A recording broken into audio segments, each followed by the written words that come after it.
Ndauya zvakare pano paDestiny TV pachirongwa The Village. Zita rangu ndinonzi Stella Mumusha. Nhasi pano patakamira inzvimbo yapiwa baba namai muzanago kuti vazokwanisa kuvaka pekuti vagare nokuda kwekuti nzvimbo yakashayikira vana. Inzvimbo yekuti vari ikoko zviri kuramba zvichivarwadza.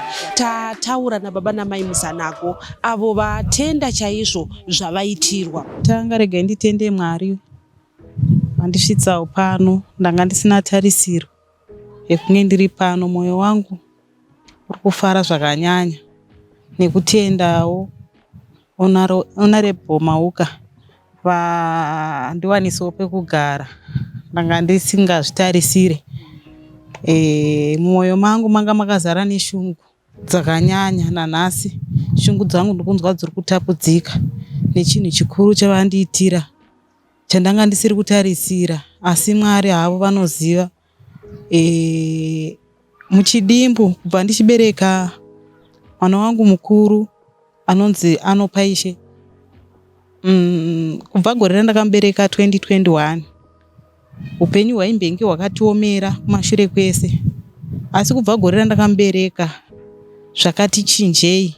Kubva pandakamubereka pamwe chete nepandakazobereka mudiki wacho, upenyu hwaita huchichinja ndichikombeya nezvandaimbove.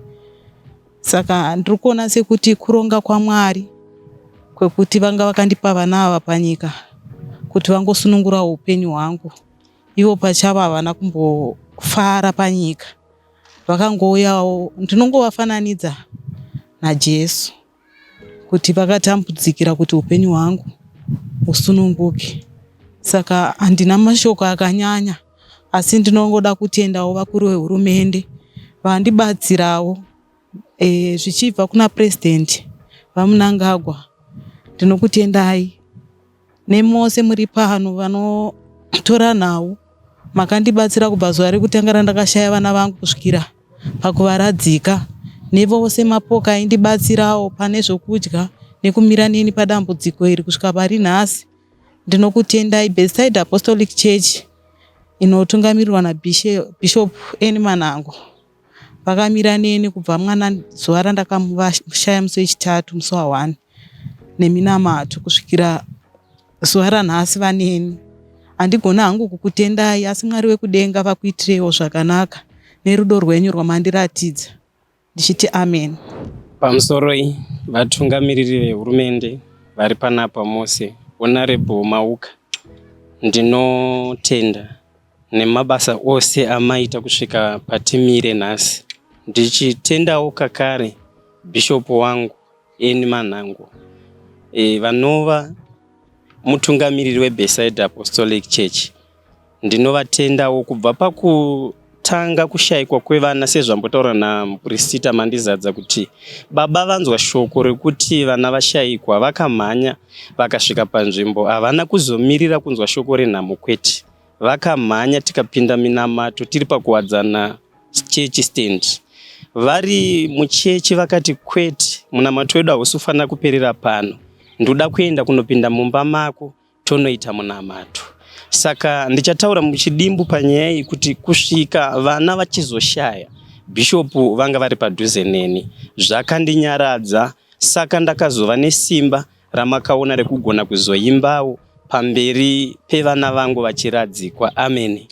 Ndinotenda kakare kuhurumende yedu basa rose rayakatipa, kusanganisira na Honorable Mauka vari panapa, kuti pavakaudzwa nyaya yekuti vana havana pekugara, havana kuda kumbotsva. Handina kuona vachibata mufoni kuti vafone kuti todii. Vakabva vangotaura pakarepo kuti ndinovapa pekugara vachinogara pasi. Zvikatombondinetsa kuti ndo matauriro acho, asi ndikuona chokwadi kuti vakataura zvaibva mumwoyo kwete mukungotaura bedzi. Saka chinhu chandinotendawo. Saka ndiri panapa ndingati hurumende sekutaura kwandaita kuti ine basa rikuru randisingagoni kutotenda, asi ndinongoti President vedu vatakapiwa naamai ndo vakatisarudzirawo vakavamiririra panguva inoi kuti tigone kuzadzisa chinhu ichi chigobuda kusvika pachasvika. Saka chandichakumbira ndichocho changa chichingotaurwa nevazhinji kuti hongu tapiwa pekuti tigare kana kuti pekuti tivake. Asi izvezvi sevanhu vari kubva munhamo tikutofunga kuti tichatangira papi, tichiri kungoda sapoti yenyu chechi, sapoti yehurumende kuti tigone kubatsirikawo tigobva patiri tichiuya pano. Ndo chikumbiro changu. Amen. Ichokwadi ndinodawo kutenda Mwari. Hatina kutarisira chinhu chakaita seichi. Takangoti zvichida semashoko evakuru, asi taona kuti nhasi azadziswa. Tiri panzvimbo yatapiwa yekuti vana vedu vagare pano paupenyu hwavo. Ndinoda kungokutendai mose vakatsigira chirongwa ichi. Ndikotenda bishopu vedu, ndikotenda zvevese vemedia, ndikotenda zvevese vari munharaunda vakamira nesu padambudziko iri zvikuru. Inotenda. Tataura zvakare nababa mukuru avo vatipa update pamusoro postmortem iyo yavakanga vakaudzwa kuti ichabuda mukati memazuva manomwe. Ndangoda kuti ndidavire pamusoro pemibvunzo mizhinji ichiri munyika pamusoro postmortem results kuti tava papi.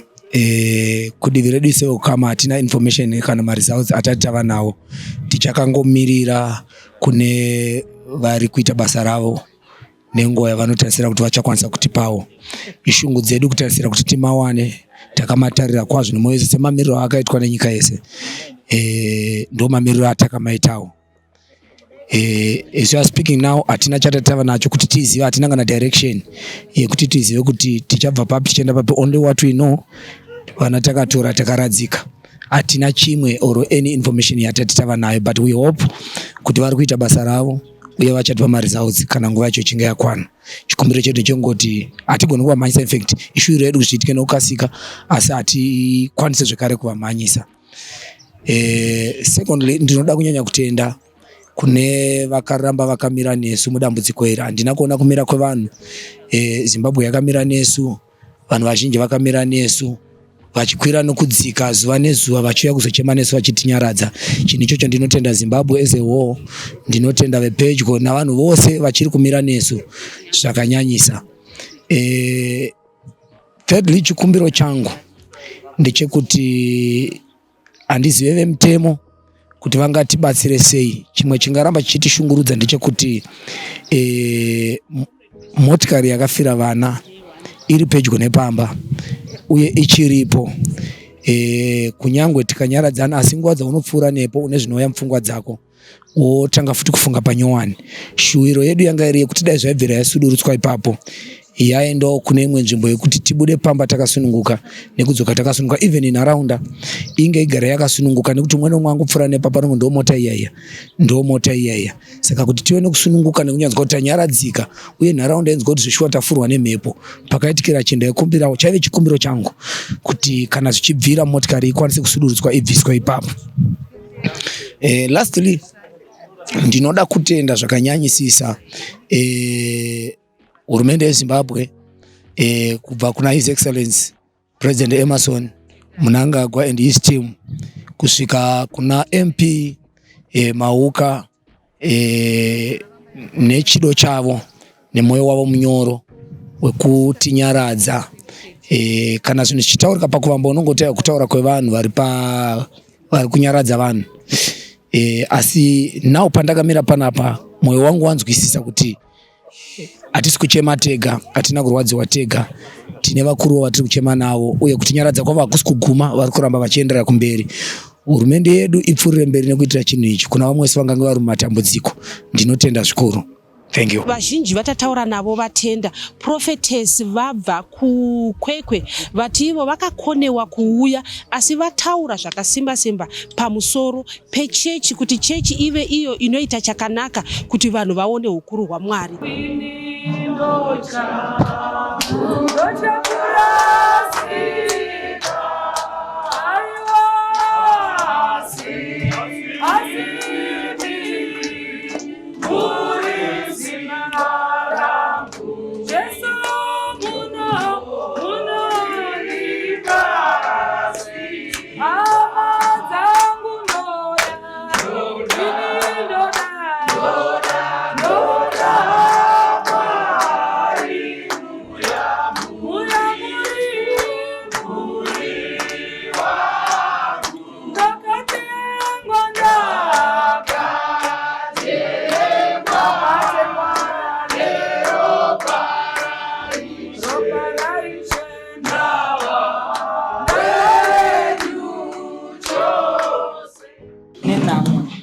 dzakatiwira pakati pedu kumhuri yataunganira pano nhasi. Ndinorombo kuti nebasa nenu ndakaona munhu asina kukwanisa kusvika panzvimbo ino kuti tibatirane pamwe chete, but ndinotenda kuti a lot of pastors for AD family was with you. Ndinoda kuti ndingotaura zvishoma nekuda kwedambudziko rakasangana nevaviri ava risina kuitwa nemunhu, but randinongofunga kuti rakaitwa naJehovha, because ndo munhu wega watakanzwa kuti akarava mazuva edu atisingagoni kudarika. Nyangwe tikadii unotozongonzwa vanhu vakuti mugoti akatomborega kukwira kombi akanga azorega kumuka makuseni acho akanga azodii. Izvo kwaaniko vanhu vari kungoedza kusanangura kuti mazuva edu akaravwa naMwari. Hakuna umwe munhu anogona kuamisa. Tataura zvakare nachairman wenzvimbo yeKuwadzana Extension Edias Sibanda, vazhinji munomuziva achinzi Eddie Mafight paNepenyuro yeRadio Zimbabwe, uyo aticha kunyanyorwadza kunzvimbo ino yeKuwadzana Extension inzvimbo inonzi Jabuna yanetsa nekuda kwemadrugs. Mumusha weKuwadzana Extension usina kumira zvakanaka. Kune nzvimbo inonzi Jabuna, kune vari kunzwa nzvimbo iyi vana vemukuwadzana vapera kumadrugs, vana vari kuswera vachita madrugs, vamwe vana vacho vari kutorova vabereki, vamwe vana vacho vari kubira vabereki, zvakawanda zviri kuitika. Ndauya panapa ndakamira sachairman wemusangano weZANU-PF ndichida kuapila kuna First Lady Mai Mnangagwa. Kudai zvaibvira ndaida kuona Mai Mnangagwa nditaure navo, tikurukure, tironge nyaya ine chekuita neKuwadzana Extension kuti vanhu vari kuita zvemadrugs vanofanira kuendeswa kumarehab. Tinonzwa kuti Mai Mnangagwa vane rehabilitation center yavo iri kuMbare. Dai zvaibvira rehabilitation Angel of Hope yauya muKuwadzana Extension, tabatsirana pamwe chete, vese vari kuita zvemadrugs vambotorwa vaende mukati vadzoke vavana kwavo. Every day ndikureceiva mamessages ari kubva kuvabereki kuti mimi ndimi chairman wemumusha ari kutungamirira bandiko revechidiki, vana vari kuita zvemadrugs. Saka ndichikumbira kuti hurumende dai yatibatsira, nzvimbo iyi nzvimbo inotozikanwa.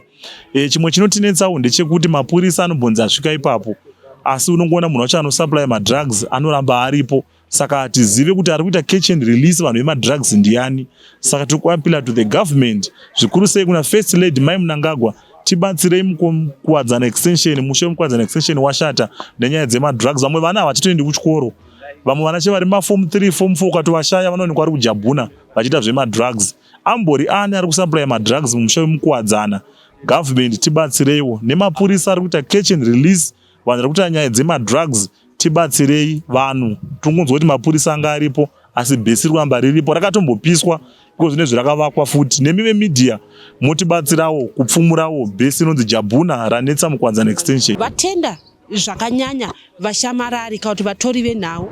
Asi chekutanga oda rebhotwa kutenda vatori venhau, nekuti vatori venhau taiona pasocial media ndimi makaita kuti vese vakazingi vachibatsira nhamo izvi vakabatsira through social media.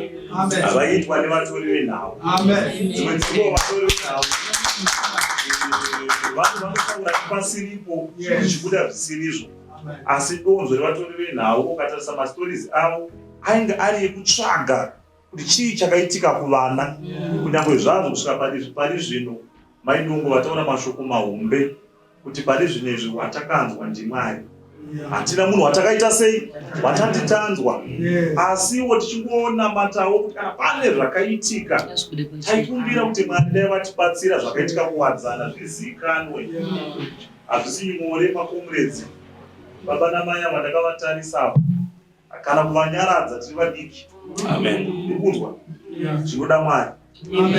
Haisi nyore tasane mamwe makumi maviri at 1 point.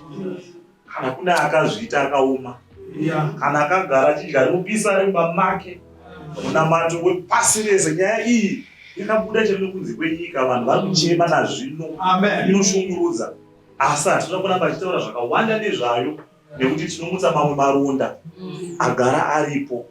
Asi vatori venhau tinokutendai zvisingaiti. Thank you very much Tilda nevamwe vana Silai, vana Lioness nevamwe vatisina kuziva vari panapa nebasa ramakaita. Taizongokumbirawo kuti murambe muchidzoka muchitaura nesu kuti zvirambe zvichifumuka chete. Nyaya kana ikataurika ikaramba ichingotaurika inofumuka, asi ikanyararwa kana akazviita wacho anofunga kuti ari free, ngairambe ichitaurwa kana maauthorities ariko kana vari kuiferefeta vananga vachiinvestigata vaziva kuti Zimbabwe iri kurwadziwa nechitiko chekuwadza neextension. avo vapa mhuri inoyi pekugara vasaina mapepers avatotambidzwa semhuri uye vataura kuti havadi kuzonzwa kunzi panapa paitwa double allocation.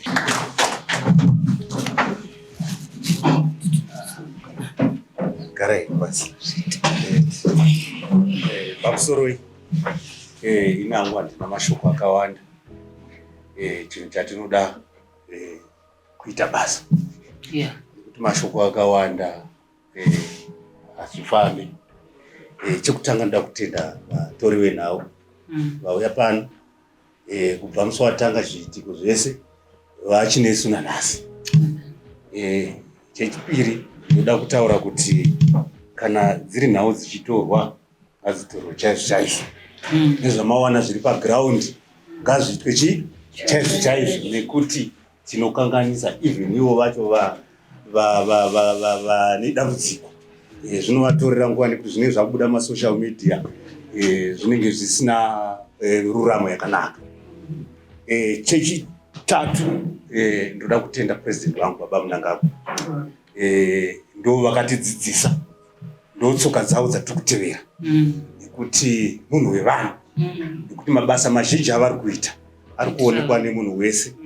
Hapashayikwe vavengi vanotaura zvavanoda mumasocial media, but basa ravari kuita ihombe.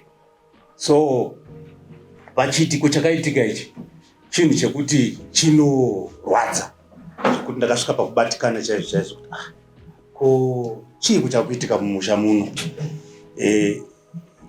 Zvinhu zvinosuwisa kuti mudunhu mamunogara muchiitika mashura akadai ekuti vana vanongoshayikwa wozofuma kuwanikwa vari mumabhuti vatoshata. So baba uchitarisira kuti ndiri kurera mwana wangu pazera raari anofanira kunge akudai, wozongoerekana mwana anzi mwana wako ari mubhutumu haana kuzva hazvina kumira mushe. Chiitiko chinorwadza kuti nyangwe vachiramba vakagara panzvimbo pavakatarisa vachingoona kuti zveshuwa pakadzakatikira mwana wangu apa, zvinhu zvakandibata. Zvakaitika kuti ndibatikane ndikati no semukuru zvandakadzidziswa unofanira kuita kuda vanhu mhuri yese. Munhu wese hapana unoti ndiani, munhu wese anofanira kudiwa nezvaari. So ndakasarudza kuti no zvidiki zviripo izvozvo, kuti vambokanganwawo kuti zveshuwa but apa but zvine zvakuita zviita but havakanganwa but pane zvinhu zvekuti munhu anogona kudzikamisa hana nekuti anenge aona zvinhu zvanenge abva panzvimbo paripo ipapo. Ndosaka ndakafunga kuti isu sevana veZANU-PF vana vakarerwa zvakanaka, vana vanotera tsoka dzababa naamai, nekupa kwavanoita. Munoona zvinoita mai Mnangagwa mapira vanoita nemabatsirira vanoita, ndo zvinhu zvatinoda kuteedza izvozvo. Ndosaka makaona ndazofunga tika isusu ngatichivapowo pekugara. Kana wacho kana uripo seZANU-PF ndo watoshandisa nekuti ndisu varidzi venyika. So hatifaniri kuita greed, tofanira kushiya nevese vanodzi vari in need. So ndozvo zvataita kuti aiwa takuti tikunyaradzei muwane penyu pekudi kugara. Ende kune vari mumaofisi kana tapa munhu ari kugara vandoshanda navo, handidi kunzwa kuti stand iyo yatorwa, handidi kunzwa stand iyo yaita double allocation, ndichasungisa vanhu. Kana ndikangonzwa stand yadi vabatsirei nezvinhu zvese zviripo. Mapepa avo ari pano, ndichasaina mapepa ani avo, havachazonofila ndasaina mapepa ani. Stand yavo ichabva pano, unoona stand yavo pavari kufanira kunodii kunogara. Asi chandinokumbirisa ndechekuti ngatibatanei tiite chinhu chimwe chete, ticheme nevanotambura, ticheme nevanochemawo, nokuti nyika yedu yeZimbabwe inyika yakasununguka. Ezvino vana vedu zvanetsa nenyaya yemadrugs munyika, manetsa nyaya yemadrugs zvanetsa. Even mukaenda kuwadzana extension hatichazivi kuti zvakabva nepapi. Kune panonzi paJabuna, ndopandiri kuchemera even kuvakuru venyika kuti please panhu ipapo nyaya yemadrugs mukuwadzana ngapakliwe. tichatobatsira zvakasimba. Imi venhau tibatsireiwo, nyangwe hamurambidzwi kuenda panzvimbo panonzi pachabhuna panetsa ipapo. Mukanotora venhau vanzi vasvika pavaona panzvimbo paipaika, muchaona kuti zvinhu zvese nevari kuita nemamastermind vari kumhasa madrugs vanotobatwa. Because kune vamwe vanhu vanenge vachidhatidzwi, asi muZimbabwe hakuna munhu anoti ndiri pamusoro pemutemo. Munhu wese ari pasi pemutemo. Chekupedzisira ndinongotenda mashefu angu ese vana prophetess vauya nevakuru mese kuti mauya kuzotikuta. Shefu wangu akagara ndofunga ndachishanda navo panguva yese. Kune zvimwe zviitiko zvakaitika, zvimwe zvaitoita hatikwanisi kutaura ino pano, but asi inyaya yekuti zvinorwadza kuti munhu akasvika panguva yekuisa mari muhomwe yaifanira kunge ichienda kuvanhu kwayakakodzerwa, woisa muhomwe hauchaiti panguva iya yaifanira kuti uende. Zvinhu zvinorwadza. So kuona tikaita mweya wakadaro takafanana nevaroyi, takafanana nevaurayi. So ndinongotenda president vangu kuti haiwa, baba Mnangagwa, tsoka dzenyu ndidzo dzatiri kutedzera. Saka vana venyu tavapa musha wavo, vachinoona musha wavo, mapepa avo ndinawo, kuti maita basa. I'm glad I'm a witness of this signing on.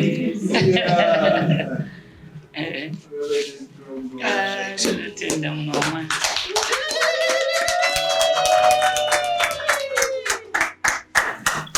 Toma pepenya. Tenda.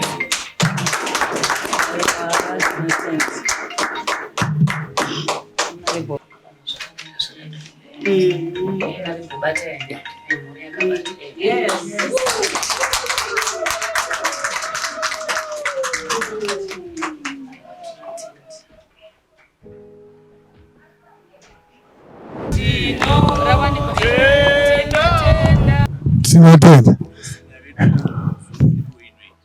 Tinoda kutenda Mwari nokutenda hurumende na chairman vana prophetess Dongo ava general secretary tinobata navo samanga musingazive, ende ndaitoti dai zvaibvira ka prophetess Dongo mudishanyire uku kwatiri kuenda pachina apa.